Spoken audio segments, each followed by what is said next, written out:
City union bank all in one ஆப்ல இருந்து video KYC மூலமா வீட்ல இருந்தே பேங்க் அக்கவுண்ட் ஓபன் பண்ணலாம். வீடியோ கால்லயே வெரிஃபிகேஷன் முடிஞ்சிரும். City Union Bank. Panama, Colombia, Brazil and the United States.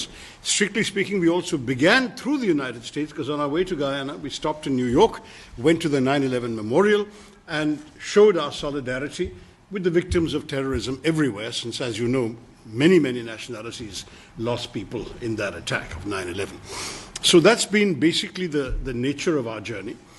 I would simply say that we've had a very positive trip so far. In every country, we have been extremely well received.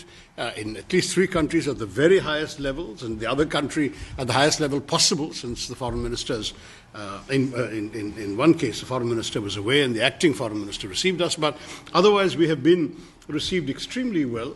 And what we found everywhere was that we got a very clear, unambiguous expression of not only understanding but of solidarity for us and for our message. That is essentially what I wanted to say by way of an opening remark. I'm sure you'll have more detailed questions. I'm very happy to answer them. Yeah.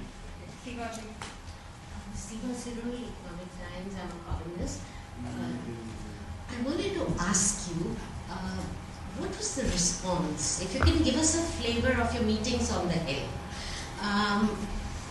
Is it likely that the Senate or the House might actually say something officially in terms of a resolution or a statement? Well, we didn't request a formal Senate resolution. Our interest was more in talking to those who were willing to talk to us and giving our point of view. But what was interesting was that in all 3 sets of conversations, we got very positive feedback from all the attendees. So we first met with the India caucus representatives. Both the co-chairs came, a couple of others came. Then we had a meeting with the House Foreign Affairs Committee representatives, where we had the Foreign Affairs Committee and the chairs of 2 of the key subcommittees, that is the South Asia and the East Asia subcommittees. And then we had a very good session at the Senate Foreign Relations Committee with half a dozen senators, 5 of whom are on the Foreign Affairs Committee and 1 from the Intelligence Committee. So across this, we didn't have a single skeptical or negative voice. On the contrary, what we got was very positive responses. The 2 key lines I would use are, number 1, total support and solidarity for India in its fight against terrorism, and second, complete understanding of India's right to defend itself against terrorism. So on both these points, very clear, and many of them spoke. I mean, the Senate, of course, it was not possible for media to come into that area, but the 2 House meetings, as the congressmen came out, they were happy to give sound bites to a waiting media and say this on the record. So I think, if I'm not mistaken, our colleague from ANI has at least 2 or 3 congressmen on the record. Is that right, Ayushi? Yeah. So there's been, and I will say, I'm sure, judging by the tone of what they said, that if the Senate people had media available, they would have said the same thing. They were rushing off to a vote in the Senate. But broadly speaking, we have left the Hill very pleased with the quality of the conversations, the level of interest. And one thing that is you should know, because it's common not only to the Hill but to all the countries we've been to, is that though everyone knows we're there for a particular mission and they have shown all the empathy possible, at the same time there is tremendous interest in every country and on the Hill in strengthening relations with India across the board. It's not just a question of standing with us against terror. They also are thinking positively about economic development, cooperation, trade, investment. In fact, there was a separate meeting which some of us had. I couldn't go because I was in the National Press Club, but I think my colleague Shashank Tripathi can tell you, Shashank, why don't you, on precisely some of these issues that came up. Yeah, we just came out, 3 of us, from a meeting with Chairperson Lisa McLean. She's a very senior congresswoman, and we had Operation Sindoor, which she empathized and she understood. But I think the reverse of that was what caught her attention was the phrase Viksit Bharat.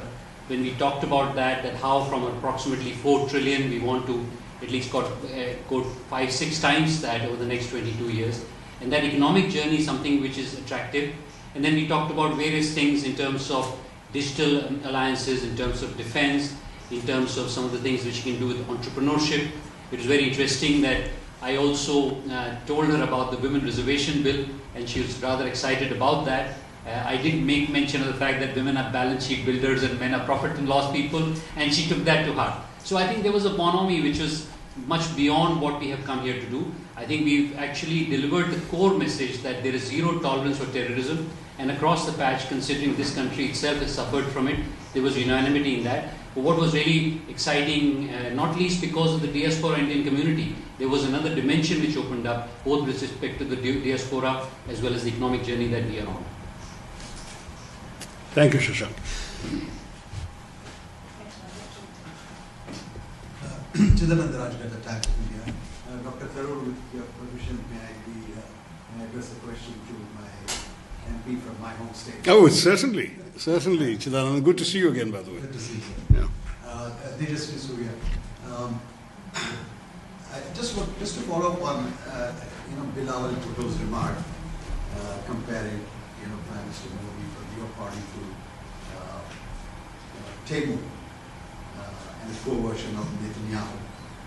I thought it was the Pakistanis who bought from Temu and Indians bought from Amazon or one of the bigger markets.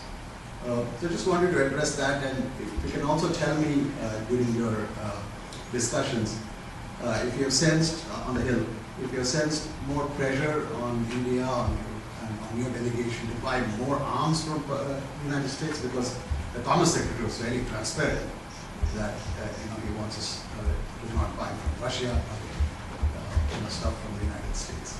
So well, thank you. Bhutto has been calling his delegation as a peace delegation, and it is quite ironical that Pakistani delegation, is speaking the language of peace. It's like the devil quoting from the scriptures.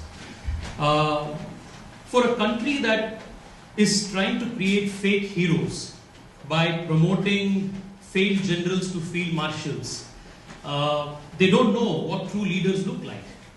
Of late, Pakistan has been surviving on cheap Chinese imports, including their military hardware, which spectacularly failed in the battlefield. So perhaps it is hard for them to digest high quality, high caliber military hardware as well as strong democratic leadership on the other side of the border. So I wouldn't fault Mr. Bhutto for the comments that he made. But I can tell you that in the last few days in the countries that we visited, as well as the discussions that we had today with various senators and congressmen, there is absolutely no sympathy towards the Pakistani cause. There has been an unequivocal support insofar as India's position is concerned. And I would just want to, take this opportunity to give you 5 names from India and Pakistan, which clearly demonstrate what India stands for and what Pakistan stands for in the American eyes. Ramzi Youssef, 1993, World Trade Center bomb blasting.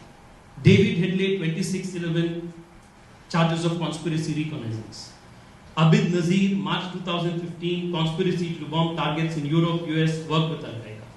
Syed Rizwan Farooq, San Bernardino attack, California, 14 till 2015 March. Abdullah Khan, Jeddah, US consulate suicide bombing, July 2016. And 5 Indian names: Indra Nui, Sundar Pichai, Ajay Banga, Satya Nadella, Kash Patel, Shantanu Narayan.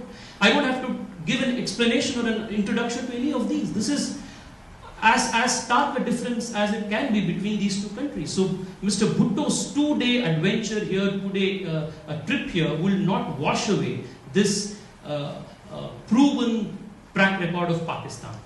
And as far as your question about arms came, it did surface in a couple of discussions we had. But we made it very clear to the Americans that unlike Pakistan, whose bulk of armament and military hardware, 81% comes from China, India's military hardware is not only growing indigenously, but is also very diverse. We have, military hardware that we purchase from the United States, from France, from Israel. So we have a very diverse set of countries that we purchase from, with whom we have tactical and strategic partnerships. There is only one country that has perhaps the highest, it's like a vassal state, 81% of their military equipment comes from China. Thank you. We'll take 2 questions at a time. First, Shashi and then Rishi. Good evening, Dr. Tharoor. This is Vishnu from South Asian Herald. This delegation is engaged with several countries over the past week. What has been the nature of response from leaders in those nations, and what key messages or outcomes emerge from these interactions? And also, the second question is whether... I've answered the first one, which that was my statement, yeah. I mean, I've already answered it.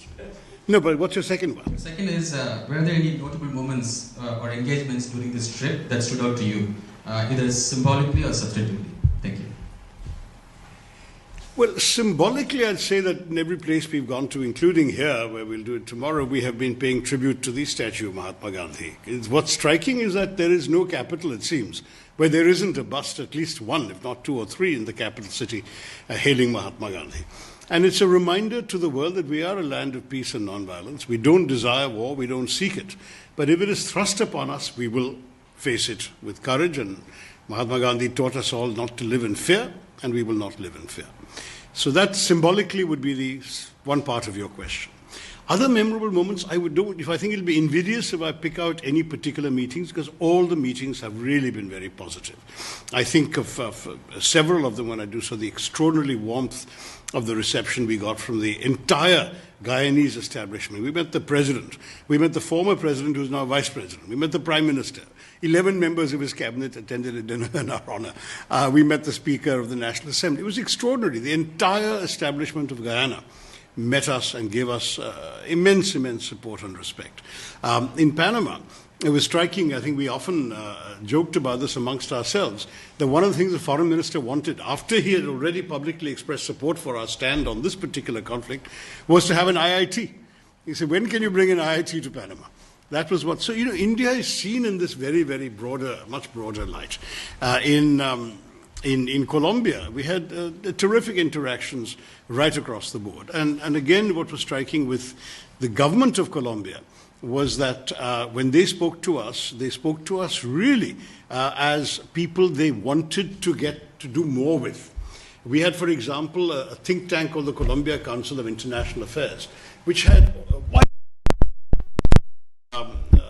they had academics, journalists, business people, entrepreneurs, bankers, the whole cross, and they're all gung-ho on India. I mean, for us it was, I suppose it wouldn't be right to call it a revelation, because we sort of intuitively knew that India had a certain standing, but it was for us a sort of rediscovery of how much India and India's participation in their economies and their growth and their desire to work with us comes right across. Brazil, I mean, we had really back-to-back, the vice president of Brazil, the president was away, was so incredibly warm and friendly. And again, the same thing. He had been governor of Sao Paulo earlier. He recalled an Indian company opening a big aluminium plant in his state. He wanted us to come and do more. Again, he wants to come to India. He wants Indian businesses to come. I can't tell you everywhere we went, it's been like this. I think for us, what has been gratifying is the sense that not only did we get our message across, which was the mission, but we also discovered through our presence a reaffirmation of the value of India to the world and the respect in which India is held and the potential that India is seen to have for each of them. That would be the answer to your question. Shashi, can I just add two quick personal moments? One was when we were hosted at the National Day of Guyana, and in one of the songs, unbeknownst to us, that we would be in the audience, Rabindranath Tagore featured, which is very nice. The second moment was when a congressman in Colombia told us that he was so much involved with Vedic thought, yoga, that he has gone to India to get his marriage done, and he was actually wearing a Janeu as we spoke. So the reach of India culturally is far beyond we imagined. So President of Guyana used the quote of Rabindranath Tagore in his Independence Day message. To Also, when Dr. Tharoor in Panama gifted a shawl from Kashmir to the Speaker of the Panamanian Assembly, she in turn gifted a warrior, a jaguar from Panama, and said, "This is this is a symbol of a warrior. This is to give you strength in your fight against terrorism." I mean, this was how we were received everywhere. Shawl should have gone to the Colombian leaders. I said the shawl should have gone to the Colombian leaders. Why? The leaders from Colombia, where you had issues, right? Oh, no, yeah. Well, in Colombia, as you know, they had issued a slightly disappointing statement at the time of Sindoor, in which they issued heartfelt condolences to the victims in Pakistan, quote unquote. And we were taken aback. And it so happened, unusually, that we began our visit to Colombia with a press conference. So at the press conference, I made it very clear already that we were very disappointed in this, and that went out. That night, the former Colombian ambassador to India had hosted a dinner for us, and there were some very senior officials there, one of whom was the director for Asia in the ministry, and I took her aside and told her this really has not been well received by us, and if something could be done. The next morning, they withdrew that statement. So, I mean, it was, for us, yes, you can see it as a fine gesture on their part, but it's also, again, a sign that they do some things sometimes without particularly knowing the full context and details. Everyone is in favor of peace, and if you're far, far away from a particular conflict, you will tend to just issue something fairly routine, and then when you have the context explained and the whole circumstances explained, you could see the better of it. And I think that was again one of the benefits of this delegation going out, because if we hadn't, that might have been the last word on the record in Colombia. Dr. Rishi Iyengar from Foreign Policy magazine. Hi. So India, as was mentioned earlier, there's a Pakistani delegation also in town here. India's always treated the Kashmir issue and everything around it as bilateral. That's right. Whereas Pakistan has wanted to internationalize it. How do you square that idea with sending out delegations such as yours to engage and frankly internationalize the issue? No, it's not internationalizing. It's actually, each delegation is functioning in the spirit of a bilateral dialogue with the country concerned. And every time that anybody asks, and that includes on the Hill, will you talk to the Pakistanis, or would mediation help so you can promote dialogue? Our answer is very clear. We cannot talk to people who are pointing a gun at our heads. And frankly, until and unless there is a serious effort being made by Pakistan to dismantle the infrastructure of terrorism, to arrest some of the well-known figures who are on not only the United Nations Committee's list, but even in the US State Department's designated terrorist list. If they can't be arrested, if their bank accounts can't be frozen, if their training academies, training camps can't be shut down, if all of these things won't be done by Pakistan, why should we talk to them? It's very simple. I mean, if your neighbor attacks your children with their attacked dogs and then says, let's talk, will you talk to them until they put away the attacked dogs, or euthanize them, or lock them up in a kennel, or leash them at least? They've done none of those things.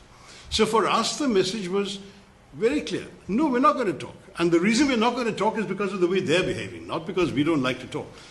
I often say we can talk to Pakistan in practically every language they speak there. We have no shortage we don't need a third party to come between us and help us talk to them. But we won't talk to them until they give us some indication that they're worth talking to. I pointed out the entire experience of 2003 to 8, which was the peak of dialogue between India and Pakistan. Relations were good, there was open dialogue going on, and there was back-channel talks between Prime Minister Manmohan Singh's envoy and General Musharraf's envoy. In 2008, President Zardari's government came to power on a pro-peace with India platform. His foreign minister, Shah Mahmood Qureshi, was in Delhi on the day of 26/11 to sign a liberalized visa regime with India. What happened? So while you're talking peace with these people, having dialogue, and everyone is giving you great assurances, some other elements in that society, in that state, deep or whatever you want to call it, came and started killing, in our case, 170 of our citizens, and not just our citizens, Americans and other nationalities were also killed in Mumbai in 26/11. So what is the point of talking to people if they can't even control what their own, instruments, agencies and elements they have created in their society, if they can't control what they're doing to us, why bother to talk to them? If people we talk to are unable or unwilling to actually give us the peace we're talking about, then why talk? So, just as a quick follow-up, have you had to dispel any, on your visits, have you had to dispel any sort of re-hyphenation of India and Pakistan? There hasn't been, because this answer is fully understood, first of all. Nobody has pushed back, not even senators and congressmen who asked this question, pushed back when we pointed this out. They understood the logic that you don't talk to people who are doing this to you. But on the whole question of hyphenation, I've pointed out repeatedly there can be no equivalence between a country sending terrorists and a country having its civilians killed, holidaymakers, tourists, men shot down in front of their wives and children after being asked their religion. I mean, this kind of thing has been absolutely reprehensible, outrageous. Second, there can be no equivalence between people who are attacking and those who are defending themselves and their people and their territory and their sovereignty. There can be no equivalence. So there's no question. I said this is not about India and Pakistan. This is about India and terrorism inflicted on India. So India will act against terror, wherever it comes from. If it's coming from Pakistan, tough. They should deal with their own problems. And then they are going around, I understand, this delegation saying, oh, but we are also victims of terrorism. We have lost more lives to terrorism than India has, and so on. The question we turn around and say is, whose fault is that? As Hillary Clinton famously said 10 years ago, what did she say? You can't breed vipers in your backyard and expect it to bite only your neighbors. It's the old classic lesson of Dr. Frankenstein. You build a monster, it leaves your control. That's why they're now getting terrorist attacks by the Tehreek-e-Taliban Pakistan. But who created the Taliban from which the Tehreek-e-Taliban broke off? We all know the answer to that.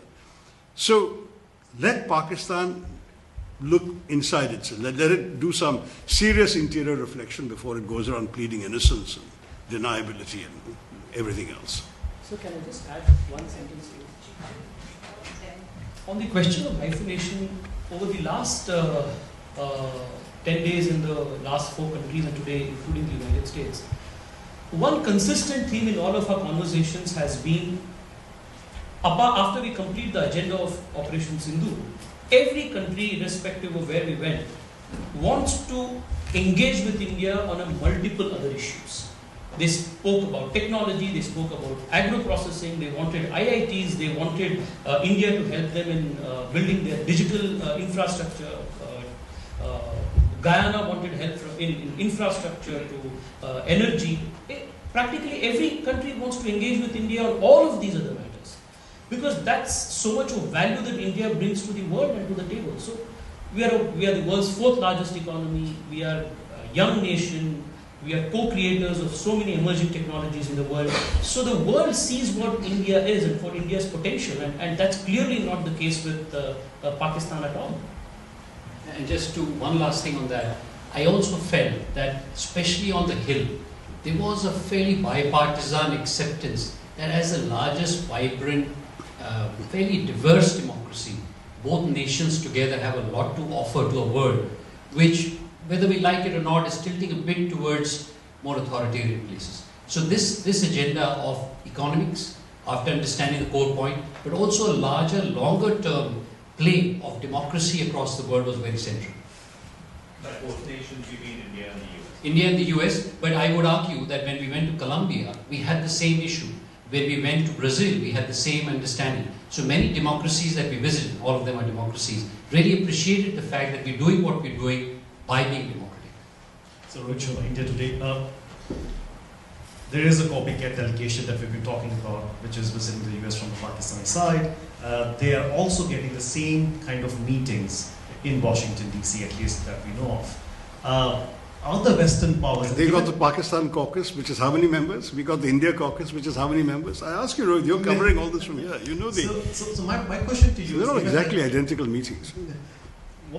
Given that what you've said and what we've seen in the past 2 weeks or so, when it comes to the Western powers, are they still drawing a false equivalence with India and putting and hyphenating India and Pakistan?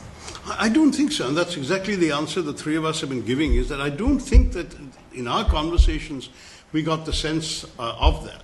There was certainly a fear expressed by our friend from Foreign Policy magazine, Rishi Iyengar, which is a common fear, right? That, you guys are going outside and talking about this particular incident. Doesn't that again rehyphenate?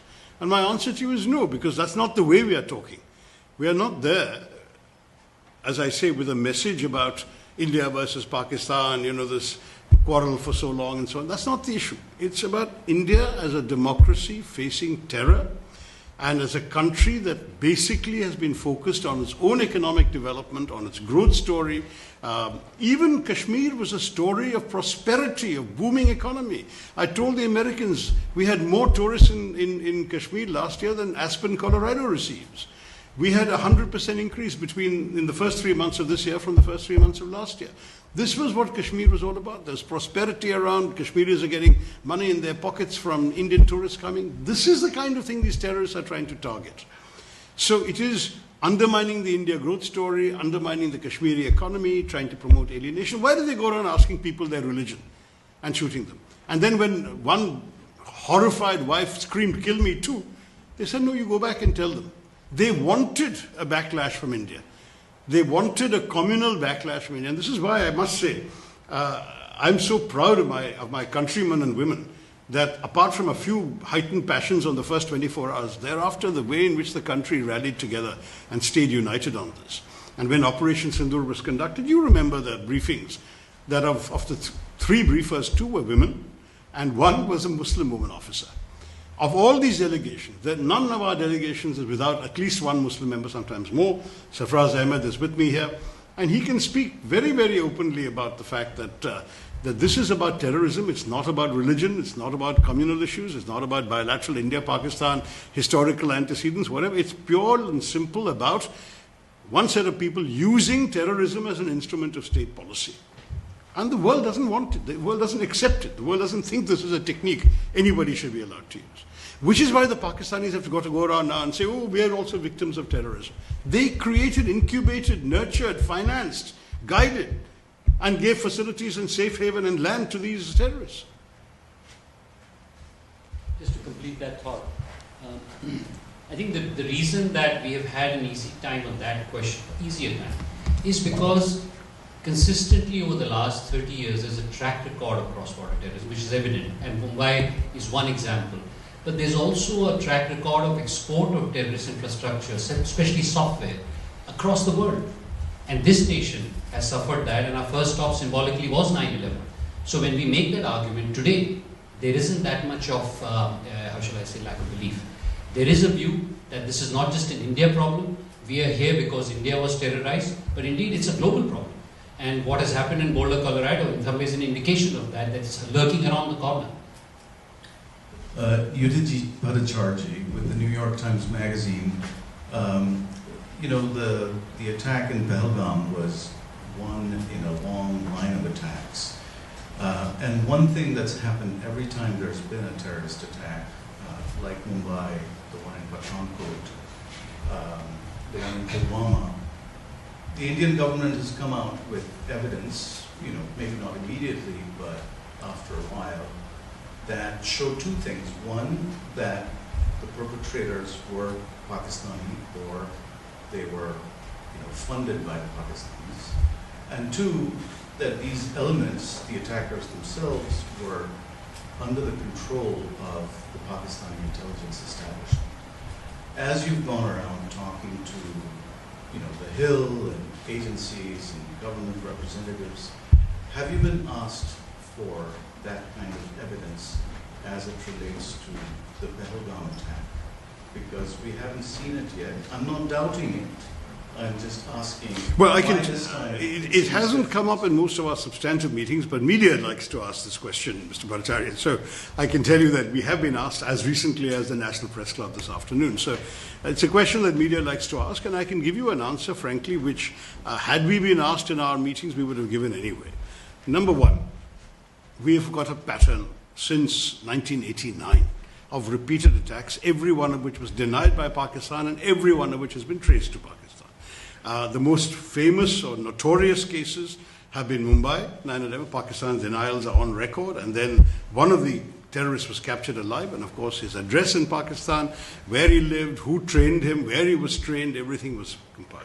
You remember that Western intelligence agencies, apart from our own, had recorded the chilling voice of that handler calling and giving minute by minute killing instructions from Pakistan to the killers. It is no longer possible for Pakistan to keep on denying. And yet, to this day, the dossier is compiled with all that evidence. Not one person has been prosecuted, not one person has been punished in Pakistan. But that's the pattern, and I agree that you can have somebody who does the same crime 99 times, and maybe the 100th time he didn't do it, right? Okay, so let me say the next one. When this thing happened, within less than an hour after the killings in Pahalgam, in this meadow, the LET front organization, proxy organization called the Resistance Front, claimed credit. Now, most of us didn't even know about this within that kind of time frame. There were no journalists around when these poor tourists were being killed, right? Yet within 45 minutes they had claimed it. So they knew, because they had sent these people out. They repeated that claim 24 hours later on their website. It's only then, with the world united in condemnation of this heinous crime, that the handlers must have realized, oh my God, this is going to get us all into trouble, and they said to these guys, delete your claim. But the fact is the claim was made, and it was made far too early for it to have been, shall we say, some sort of anything other than a genuine admission of responsibility and from their point of view, a celebration of their responsibility for having killed innocent tourists. Third, India doesn't go to war on supposition and hypotheses. I can only say this much, that our intelligence agencies have identified, at least when I left Delhi, at least 4 of the 5 perpetrators. And they know their identities. They even have pictures, because some of these people have been involved in other incidents. So, I mean, intelligence work is beyond my ken and that of my delegation. But they have confirmed to us that 2 are Pakistanis and 2 others are locals who are known to have gone, or as the word is used, to have exfiltrated from Indian Kashmir to Pakistan 10 years ago. And they seem to have come back for this purpose and gone back again. So we have all this information, and we don't, frankly, in any case, go around taking such a major step as Operation Sindoor without very serious grounds for doing so. And I think you all have enough respect, I'm sure the international intelligence community has enough respect for India to understand what's going on. I'm frankly a bit puzzled that the media in the West has been reporting Pakistan's denial as if it has any. Have you already forgotten that they denied they knew where Osama bin Laden was? And where was he found? In a safe house near an army camp in a cantonment city in the heart of Pakistan. This has been Pakistan's record. Why on earth would you blithely report their denials as if they were real? So, I want to ask a question on this evidence thing. Evidence to the satisfaction of whom? The satisfaction of Pakistan? A country that has very clearly stated, Prime Minister of that country in 1965 in UN General Assembly said we are going to wage a 1,000-year war against India. Their official stated policy is to bleed India by 1,000 cuts. How can you provide evidence to Pakistan, to satisfy Pakistan, that they have an involvement in India's terror attacks? The day that Pakistan was born, they started attacking India. The very first attack on Kashmir was conducted with the full blessings of the Pakistani army. But they said it is some tribal Kashmiri raiders who did it.